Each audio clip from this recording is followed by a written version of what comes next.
അങ്ങനെ കാത്തിരിപ്പിനൊടുവിൽ ഏജന്റ് എന്ന ചിത്രത്തിൻ്റെ ഒഫീഷ്യൽ OTT റിലീസ് തീയതി ഇപ്പോൾ ആരാധകർക്ക് മുന്നിൽ പുറത്തുവന്നിരിക്കുകയാണ്. അതിൻ്റെ ഒഫീഷ്യൽ അപ്ഡേഷനാണ് ഇന്നൊരു വീഡിയോ ഭാഗത്ത്. വീഡിയോയിൽ മുൻപ് വീഡിയോ ലൈക്ക് ചെയ്യുക, ചാനൽ സബ്സ്ക്രൈബ് ചെയ്യുക. ഏപ്രിൽ മാർച്ച് മാസങ്ങളിൽ അങ്ങോട്ട് ധാരാളം ചിത്രങ്ങൾ OTT റിലീസ് ചെയ്യും. നമ്മുടെ ചാനൽ ഭാഗം പരിശോധിച്ചാൽ നിങ്ങൾക്ക് കാണാം. അഖിൽ, അഗ്നി, മമ്മൂട്ടി എന്നൊക്കെ പ്രധാന കഥാപാത്രങ്ങളായ ചിത്രമായിരുന്നു ഏജന്റ്. ചിത്രത്തിന് കാര്യമായ വിജയമൊന്നും സ്വന്തമാക്കാൻ വേണ്ടി സാധിച്ചില്ല.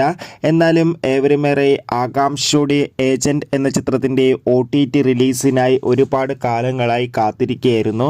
ഫൈനലി ചിത്രത്തിൻ്റെ OTT അവകാശങ്ങൾ സോണി ലീവ് എന്ന OTT പ്ലാറ്റ്ഫോം സ്വന്തമാക്കിയെന്ന് കൺഫേം ആക്കിയിട്ടുണ്ട്. അങ്ങനെ കാത്തിരിപ്പിനൊടുവിൽ ഏജന്റ് എന്ന ചിത്രം ഈ വരുന്ന മാർച്ച് 14-ാം തീയതി OTT റിലീസ് ചെയ്യുമെന്ന് കൺഫേം ആക്കിയിട്ടുണ്ട്. തെലുങ്ക്, മലയാളം, തമിഴ്, കന്നഡ തുടങ്ങിയ ഭാഷയിലായിരിക്കും ഏജന്റ് എന്ന ചിത്രം ഈ വരുന്ന മാർച്ച് 14-ാം തീയതി OTT റിലീസ് ചെയ്യുക. ബൈ.